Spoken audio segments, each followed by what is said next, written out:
Hello இந்த வீடியோவில் நம்ம என்ன பார்க்க போகிறோம் அப்படின்னு பார்த்தீங்கன்னா நம்ம லைஃப்பில் நிறைய பேர் நல்லது எது கெட்டது எதுன்னு தெரியாமல் முழிச்சிட்டு இருப்போம். அப்போ பார்த்தீங்கன்னா நம்மக்கிட்ட நிறைய விஷயங்கள் நம்ம பார்த்து தெரிஞ்சுட்டு இருந்தாலும் நம்மக்கிட்ட பார்த்தீங்கன்னா சிம்பிளாக இருக்கிறது என்ன அப்படின்னு பார்த்தீங்கன்னா நம்ம உடம்பு ஒன்று தான் இருக்குது. ஸோ நம்ம உடம்பை பொறுத்தளவுக்கு நம்ம எப்படி ஒழுக்கமாக வாழலாம் அப்படிங்கிறத பற்றி தான் இந்த வீடியோவில் சொல்ல போகிறேன். ஸோ ஃபஸ்ட்டு விஷயம் என்னன்னு பார்த்தீங்கன்னா,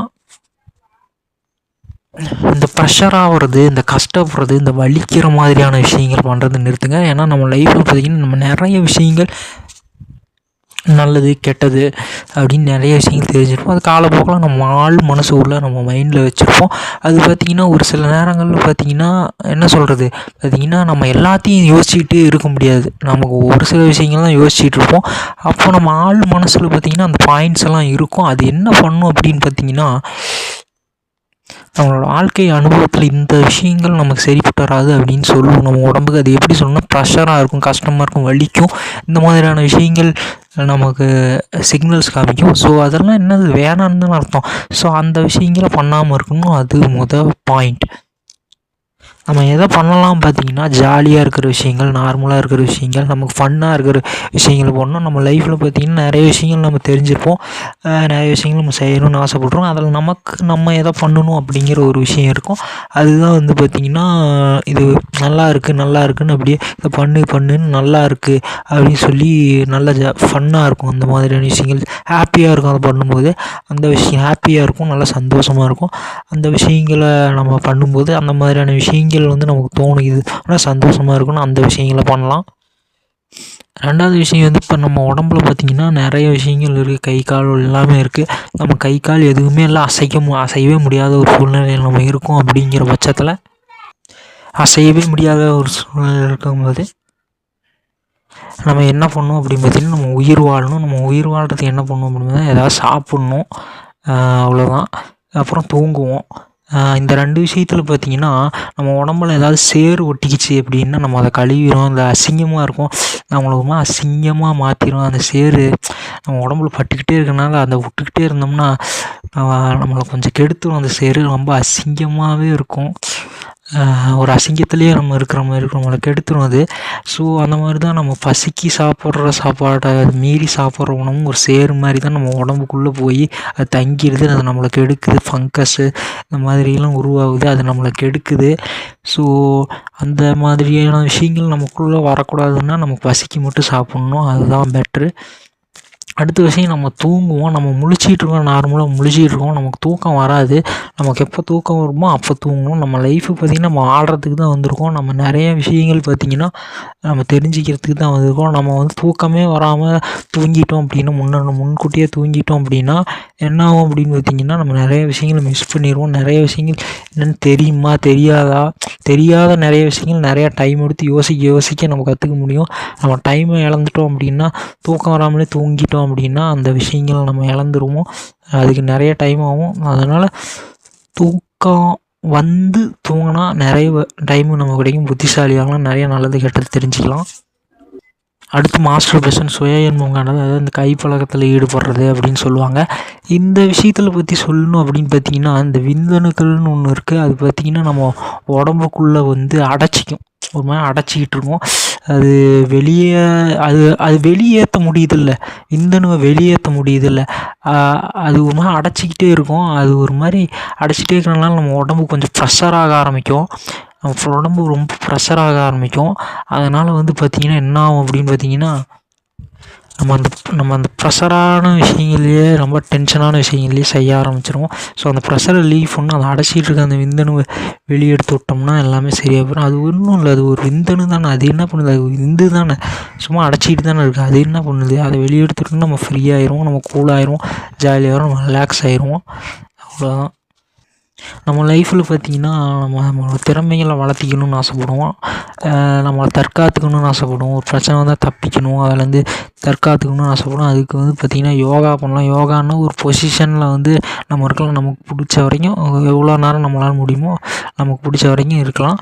இன்னொன்று பார்த்திங்கன்னா கும்ஃபு பண்ணலாம், அதாவது கராத்தே பண்ணலாம். அந்த கை கால்லாம் நமக்கு பிடிச்ச மாதிரி ஆட்டுறது, இல்லை டான்ஸ் ஆடுறது, இதெல்லாம் நமக்கு பிடிச்ச மாதிரி ஆட்டுறதுனால என்ன ஆகும்னா, நம்ம அந்த தற்காப்பு கலைங்கிற ஒரு விஷயம் நமக்கு உருவாகும். அது என்ன பண்ணணும், நம்ம உடம்பு நல்லா ஃபாஸ்ட்டாக இயங்க வச்சு நம்மளை தற்காத்துக்க உதவும். நம்ம நிறையா விஷயங்கள் சென்சஸ் நம்ம நிறையா விஷயங்கள் நம்ம தற்காப்பு கலை பண்ணுறதுனால, யோகா பண்ணுறதுனால நம்மளை சுற்றி இருக்கிற விஷயங்களில் நிறைய உணர முடியும். இன்னும் அதிகமாக கவனம் எடுத்து பண்ண முடியும். நிறைய திறமைகளை வளர்த்துக்க முடியும். அப்புறம் வாழ்க்கையில் பார்த்திங்கன்னா என்ன சொல்கிறதுன்னா, நம்ம உயிரோடு இருக்கணும் அப்படின்னு நினைக்கிறது ஒன்று இருக்குது. ஆனால் நான் மட்டும்தான் உயிரோடு இருக்கணும், நான் தான் உயிரோடு இருக்கணும் அப்படின்னு நினைக்கிறது ரொம்ப தப்பு. நம்ம நல்லவனாக இருந்தோம் அப்படின்னா நம்ம உயிரோடு வாழ்கிறதுல எந்த பிரச்சனையும் இல்லை. ஆனால் பார்த்திங்கன்னா நம்ம ஒரு கெட்டவனாக இருக்கும்போது நாம் உயிரோடு இருக்கணும், நான் தான் உயிரோடு இருக்கணும்னா மட்டும் நான் உயிரோடு இருந்தே தீருவேன் அப்படின்னு நினைக்கிறது கொஞ்சம் தப்பான விஷயம். நீங்கள் கெட்டவனாக இருக்கிற பட்சத்தில் நீங்கள் உயிரோடு இருக்கீங்க அப்படின்னா உங்களால் நிறைய கெட்டது நடந்துக்கிட்டே இருக்கும், நிறைய பிரச்சனை நடந்துக்கிட்டே இருக்கும். ஸோ அதனால் பார்த்திங்கன்னா நான் உயிரோடு இருக்கணும் அப்படிங்கிற அந்த ஆசையை விட்டுருங்க. சாகாமல் இருக்கணும், உயிரோடு இருக்கணும் அப்படிங்கிற அந்த ஆசையை விட்டுருங்க. நம்ம உயிர் வாழ தகுதியான ஒரு உயிராக மாறணுங்கிற எண்ணத்தை கொண்டு வாங்க. அந்த வழியை பார்த்து நம்ம உயிர் வாழணுங்கிற அந்த எண்ணத்தை கொண்டு வாங்க. அதுதான் புத்திசாலித்தனம். சிம்பிளாக சொல்கிறேன், உயிர் வாழணுங்கிற எண்ணத்தை நம்ம உயிர் வாழ தகுதி இருக்கா, நம்ம நல்ல வாழ்க்கை தான் வாழ்கிறோமான்னு யோசிச்சுட்டு அந்த எண்ணத்தை வைங்க. இல்லைன்னா நம்ம உயிரோடு வாழணும் அப்படிங்கிற அந்த எண்ணத்தை வைக்காதீங்க. அவ்வளோதான் சொல்லணும். நிறைய பேர் குற்றங்களை தடுக்கிற விஷயங்களில் நிறைய விஷயங்கள் இருக்குது. அதாவது பார்த்திங்கன்னா குற்றங்களை முடிஞ்சவர்களுக்கு தடுக்க முயற்சி பண்ணலாம். நம்மளால் முடியாத பட்சத்துக்கு என்ன பண்ணணும்னு பார்த்திங்கன்னா, அந்த குற்றவாளி எக்கேடு கெட்டு போனாலும் பரவாயில்ல, செத்தாலும் பரவாயில்ல அப்படின்னு சொல்லிட்டு அந்த குற்றவாளியை நம்ம கை கழுவி விட்டுறணும். அவன் செத்தாலும் பரவாயில்ல அப்படின்னு சொல்லிட்டு விட்டுறணும். அவங்க செத்தா நம்ம கேட்கக்கூடாது. யாராவது ஒருத்தவங்க கொன்றுவாங்க. யாரை கொள்ளுவாங்கன்னா ஒரு குற்றவாளி தான் கொள்ளுவாங்க. குற்றவாளி எதுக்கு கொள்கிறாங்கன்னா அவன் கெட்டது பண்ணியிருக்கான், அதனால தான் கொள்கிறாங்க. ஸோ அவனை காப்பாற்றக்கூடாது. யாராவது கொண்டுட்டாங்க அப்படின்னா கூட அவனை காப்பாற்றாமல் விட்டுறணும். அவனுக்கு ஆதரிக்காமல், கெட்டவங்களை ஆதரிக்காமல் காப்பாற்றாமல் விட்டுறணும். அவங்கள காப்பாற்றி ஆதரிக்க ஆரம்பித்தோம்னா அவங்க நிறைய தப்பு பண்ணிகிட்டே இருப்பாங்க. அதனால் அவங்கள கண்டுக்காமல் விட்டுறணும். அவங்க என்னானாலும் நம்ம கண்டுக்காமல் விட்டுறணும். அவ்வளோதான் கேட்குறேன். வாழ்க்கையில் 2 பாதை இருக்குது. ஒன்று பார்த்திங்கன்னா மகிழ்ச்சியான பாதை, இன்னொரு பார்த்திங்கன்னா வெறுப்பான பாதை. மகிழ்ச்சியான பாதை நல்லா மகிழ்ச்சியை தரும், நல்லதை கொடுக்கும், நல்ல பாதையாக இருக்கும். வெறுப்பான பாதை, வேண்டான்னு சொல்கிற பாதை, கெட்ட பாதையாக இருக்கும். இதில் எந்த பாதையில் நல்ல பாதைன்னு தெரிஞ்சுக்கிட்டு நம்ம போகணும். அதுவும் நம்ம கையில் தான் இருக்குது. நல்ல பாதையில் போனால் தான் நமக்கு நல்ல வாழ்க்கை கிடைக்கும். வெறுப்பான பாதையில் போனால் நமக்கு வெறுப்பான வாழ்க்கை தான் கிடைக்கும். அதை யோசித்து முடிவெடுக்கணும். வாழ்க்கையில் பார்த்திங்கன்னா தவறுகள்ங்கிறது இதைத்தான் பண்ணக்கூடாது அப்படிங்கிறதுலாம் இல்லை. எந்த தவறாக இருந்தாலும் நம்ம தவறுலேருந்து திருந்தி வாழ்ந்தோம் அப்படின்னா, திருந்தினோம்னா அது திருந்தினோம்னா போதும்.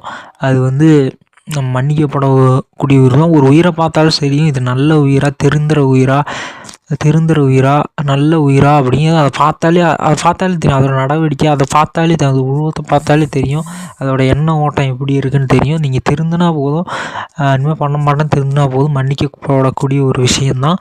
அதை தெரிஞ்சுக்கணும். தவறுகள்லேருந்து திருந்தி வாழ்ந்தாலே மன்னிக்கப்படக்கூடிய ஒரு விஷயம் தான், அதை தெரிஞ்சுக்கணும். கீழே இந்த முடிவுகள் எடுக்கிறது அப்படிங்கிறது பார்த்திங்கன்னா சுயமாக எடுங்க, சொந்த முடிவு எடுங்க. நிறைய விஷயங்கள் நம்ம தெரிஞ்சுக்கிறோம், நிறைய கேட்குறோம், நிறைய அட்வைஸஸ், நிறைய விஷயங்கள் நம்ம தெரிஞ்சுக்கிறோம்.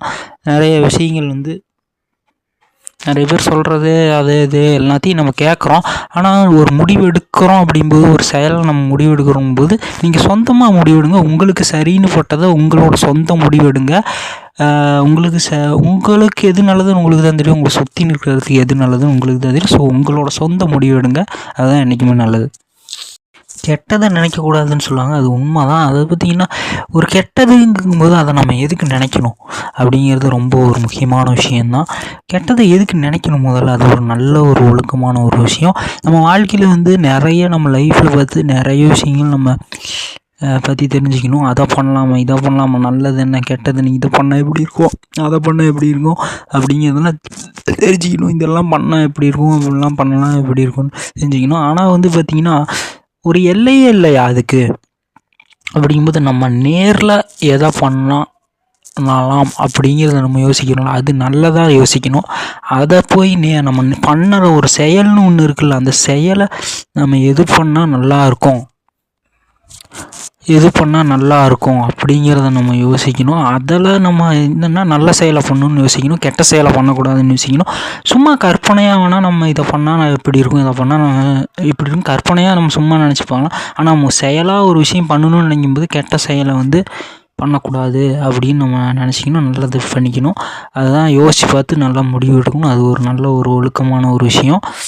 அது இன்னொரு விஷயம் என்னென்னு பார்த்தீங்கன்னா, நம்ம லைஃப்பில் பார்த்தீங்கன்னா எப்படி இருக்கிறது அப்படின்னு பார்த்தீங்கன்னா, நம்ம பாருங்கள் சுற்றி இருக்கிறது எல்லாம் பாருங்கள் சும்மா இருக்குது அது பாட்டுக்கு சும்மா இருக்குது. நம்ம பாருங்கள் சும்மா இருக்கணும், சும்மா இருந்தால் என்ன, சும்மா தானே இருக்கோம், எந்த பிரச்சனையும் இல்லை, எதையும் தொடலை, எதையும் இது பண்ணல, எதையும் டிஸ்டர்ப் பண்ணலை, எந்த ஒரு வேலையும் பண்ணல, எந்த ஒரு ப்ரெஷரும் பண்ணல, எந்த ஒரு அழுத்தமும் இல்லை, எதுவுமே இல்லை, சும்மா நார்மலாக இருக்கிறோம். எல்லாம் அமைதின்னு ஒன்று இருக்குல்ல, அமைதியாக இருக்கிறதுன்னு ஒன்று இருக்குல்ல, அந்த அமைதி வேணும்ல, அந்த அமைதியை கெடுக்காமல் நல்லா சும்மா இருக்கும், சும்மா சும்மா இருக்கிறத பண்ணிட்டு சும்மா இருக்கிறோம்.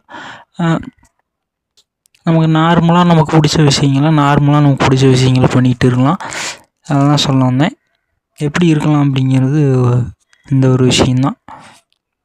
நம்ம நார்மலாக நம்ம சுயமாக கண்ட்ரோலில் இருக்கிறோம். ஆனால் பார்த்திங்கன்னா நம்ம என்ன ஆகுது அப்படின்னு பார்த்திங்கன்னா என்ன ஆகுதுன்னு பார்த்திங்கன்னா இந்த பைத்தியம்னு ஒன்று பிடிக்கும், அன்கண்ட்ரோலபுளாக மாறுறது. திடீர்னு கை நடுங்கும், திடீர்னு பார்த்திங்கன்னா வாய் எல்லாம் உளர ஆரம்பிச்சிடும், சிரிக்க ஆரம்பிச்சிடும். அது எல்லாமே எதனால் நடக்குதுன்னு பார்த்திங்கன்னா அன்கண்ட்ரோலபுளாக ஏதோ நடக்குது. நம்ம உடம்பு டேமேஜ் ஆகிருக்கலாம், ஏதோ ஃபங்கஸ் அட்டாக் ஆகிருக்கலாம், ஏதாவது பேக்டீரியாஸ் அட்டாக்ஸ் ஆகிருக்கலாம். ஸோ இந்த விஷயத்தை எப்படி தடுக்கிறதுனா எண்ணங்கள் நிறைய சிக்னல்ஸ் நம்ம உடம்பு அப்படி பண்ண வைக்கிது, திடீர்னு சிரிக்க வைக்கிது, திடீர்னு சிரிக்க வைக்கிது, கை காலெலாம் ஆட்ட வைக்கிது. ஸோ அதுக்கு ஒரு சின்ன சொல்யூஷனாக என்ன பண்ணலாம் அப்படின்னு பார்த்தீங்கன்னா, இந்த நாக்குன்னு ஒன்று இருக்கும். அந்த நாக்கு பார்த்திங்கன்னா பேசும், அதில் நிறைய பேசுகிறது தான் அந்த நாக்கு. அதில் நிறைய சிக்னல்ஸ் இருக்குது, சிக்னல்ஸ் பதிவாகிருக்கு.